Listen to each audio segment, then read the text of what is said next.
Una tierra donde caminaron profetas, hoy se tiñe de fuego y lágrimas. Dos pueblos, dos historias, una misma promesa, rota una y otra vez. Desde los desiertos bíblicos hasta los modernos drones de combate, el conflicto entre Israel y Palestina no es solo una guerra por territorio. Es una lucha por identidad, memoria y supervivencia. ¿Cuándo comenzó todo realmente? ¿Por qué el mundo entero toma partido? ¿Y qué secretos guarda esta tierra milenaria que sigue desangrándose en el siglo XXI?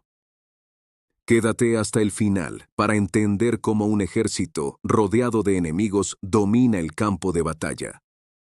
Hoy en Histotrama nos adentraremos en el conflicto del Medio Oriente, Israel contra Irán, Palestina y el mundo árabe, 75 años de conflicto. 14 de mayo de 1948, mientras en Tel Aviv se alzaban banderas y se cantaban himnos, en los territorios árabes cercanos comenzaba una cuenta regresiva hacia el caos. Tras más de 2000 años de diáspora, los judíos volvían a su tierra ancestral. David Ben-Gurión declaraba el nacimiento del Estado de Israel. Para ellos, era un renacer. Para sus vecinos, una herida. Al día siguiente, 5 países árabes, Egipto, Siria, Jordania, Irak y Líbano, invadieron el nuevo Estado. No había negociación, no había paz, solo una palabra: guerra. Lo que comenzó como una promesa bíblica se convirtió en una lucha por la existencia. Israel, rodeado, mal armado y superado en número, respondió con ferocidad. Nacía una nación, nacía un conflicto. La guerra de independencia para unos, la Nakba, la catástrofe para otros. Más de 700.000 palestinos fueron desplazados. Centenares de pueblos árabes, borrados del mapa. La herida aún sangra.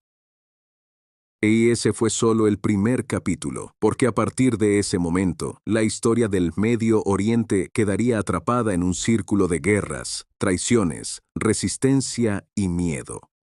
Israel nació en guerra y no tuvo descanso. Apenas 8 años después de su independencia, otra tormenta se avecinaba. 1956. Egipto, liderado por Gamal Abdel Nasser, nacionaliza el Canal de Suez, una arteria vital para el comercio mundial. Reino Unido y Francia, dueños históricos del canal, entran en pánico. Israel ve una oportunidad. Golpear primero, asegurar navegación libre y debilitar a un Egipto cada vez más hostil. Israel, Francia y Reino Unido lanzan una operación secreta coordinada, Operación Mosquetero. Tropas israelíes avanzan rápidamente en el desierto del Sinaí. En solo 100 horas, Egipto es derrotado militarmente, pero gana políticamente. Estados Unidos y la URSS, en un raro gesto conjunto durante la Guerra Fría, obligan a los europeos y a Israel a retirarse. Israel se lleva una victoria táctica, pero también un mensaje. Las guerras futuras ya no solo se librarán con tanques, también con diplomacia global. La década siguiente estaría marcada por una calma tensa, hasta que, en junio de 1967, la tensión estalla. Egipto bloquea el estrecho de Tirán. Tropas jordanas y sirias se movilizan. Radios árabes hablan abiertamente de borrar a Israel del mapa. Israel no espera. En un movimiento quirúrgico, lanza un ataque aéreo masivo. En 6 días, Israel destruye la mayoría de la aviación egipcia en tierra, ocupa la península del Sinaí, Gaza, Cisjordania, Jerusalén Este y los altos del Golán, una hazaña militar que asombra al mundo, pero también una ocupación que cambiará para siempre la dinámica del conflicto. Jerusalén, por primera vez en casi 2000 años, está bajo control judío total. La fotografía de soldados llorando frente al Muro de los Lamentos se vuelve símbolo de una nación que volvió a su raíz sagrada. Sin embargo, el orgullo nacional árabe está herido y las heridas no sanan.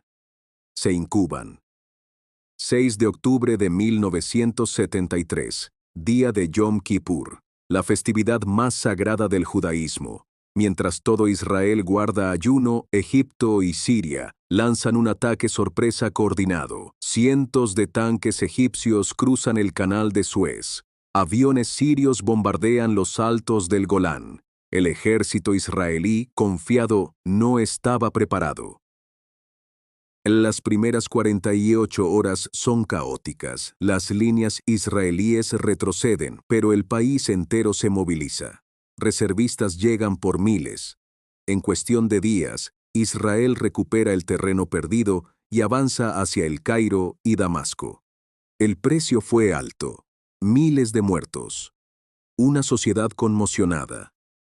Pero Israel había vuelto a demostrar que no estaba dispuesto a desaparecer.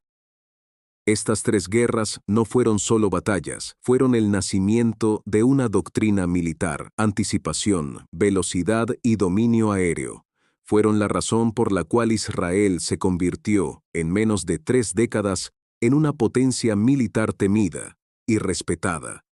Pero algo se movía al este, más allá del Golfo Pérsico, silenciosa, religiosa, ideológica.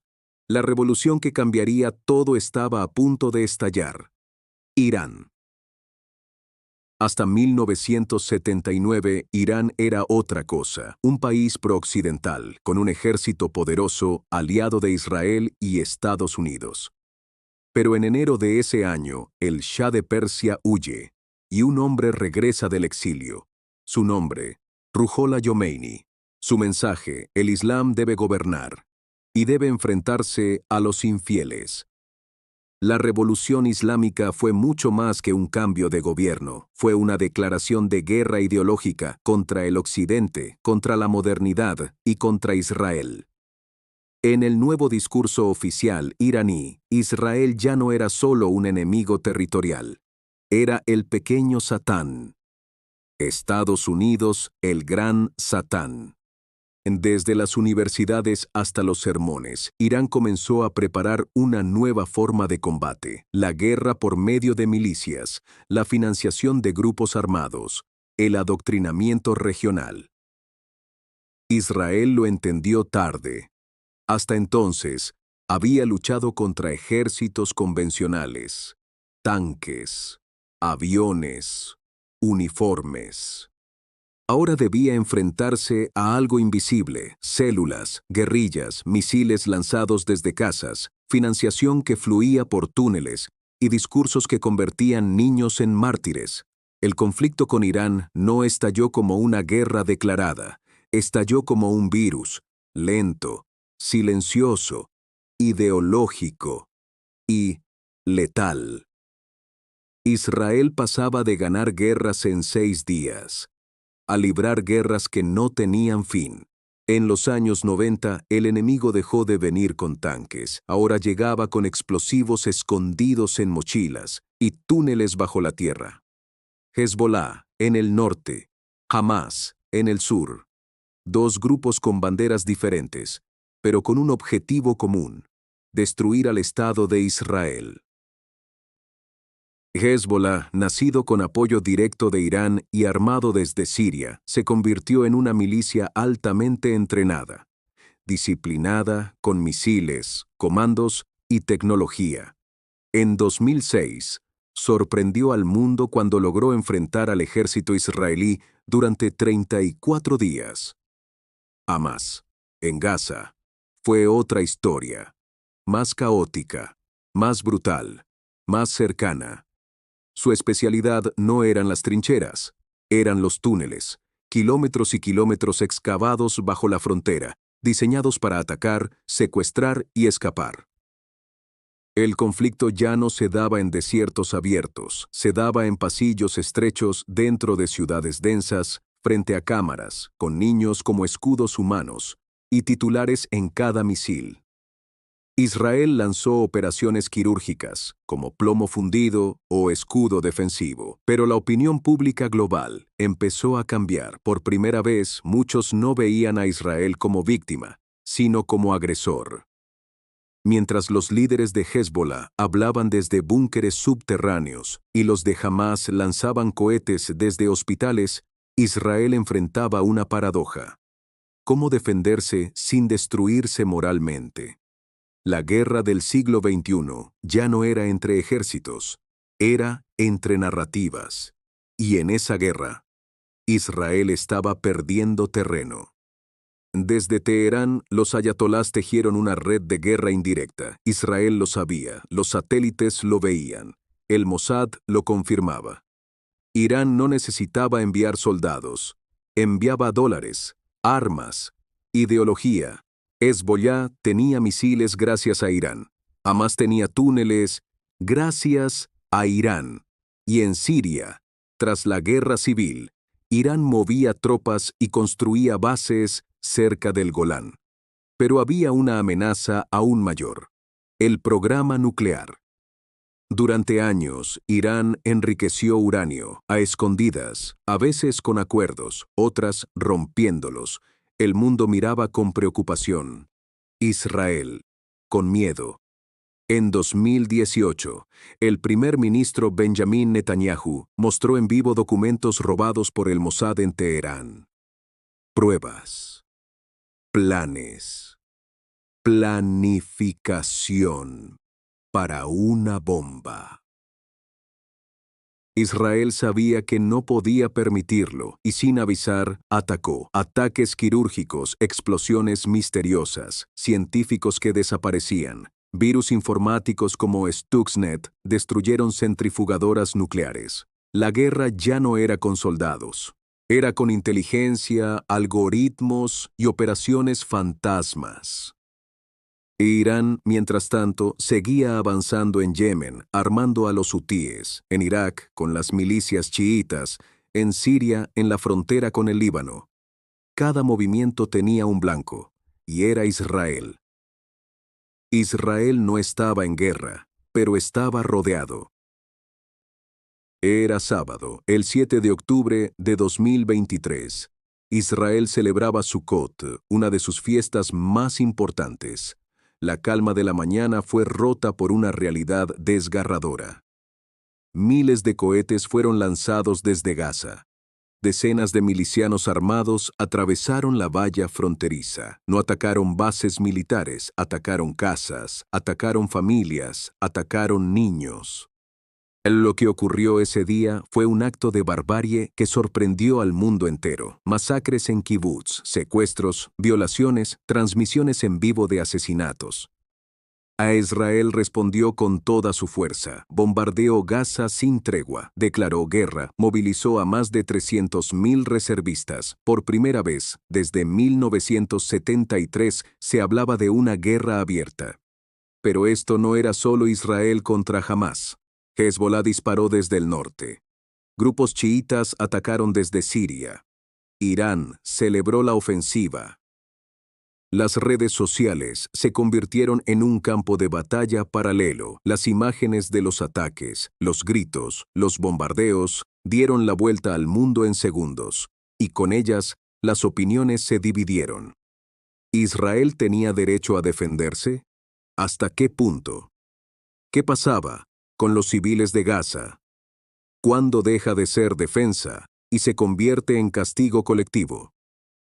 La guerra encendió protestas globales, unas a favor de Palestina, otras a favor de Israel, gobiernos divididos, Naciones Unidas paralizadas, y la pregunta en el aire: ¿esto es el comienzo o el principio del fin? En octubre de 2023, el Medio Oriente volvió a incendiarse. Y esta vez, las llamas se ven desde Washington, París, Moscú y Pekín. La guerra ya no es de misiles, es de narrativas, de alianzas, de ideología, y está más viva que nunca. Durante 75 años, este conflicto ha sido más que guerras, ha sido dolor, resistencia, fe y tragedia. Y aún no termina. ¿Podrá alguna vez haber paz verdadera entre Israel y el mundo árabe? ¿Es posible cerrar una herida que sangra desde 1948? Esto fue Histotrama. Aquí no solo hablamos de historia, la revivimos. Suscríbete ahora, activa la campanita, comparte y dale like a este video. Déjame tu opinión en los comentarios. ¿Quién tiene la razón? O tal vez, nadie la tiene por completo. Nos vemos en el próximo capítulo. Pero recuerda, la historia no perdona y siempre vuelve.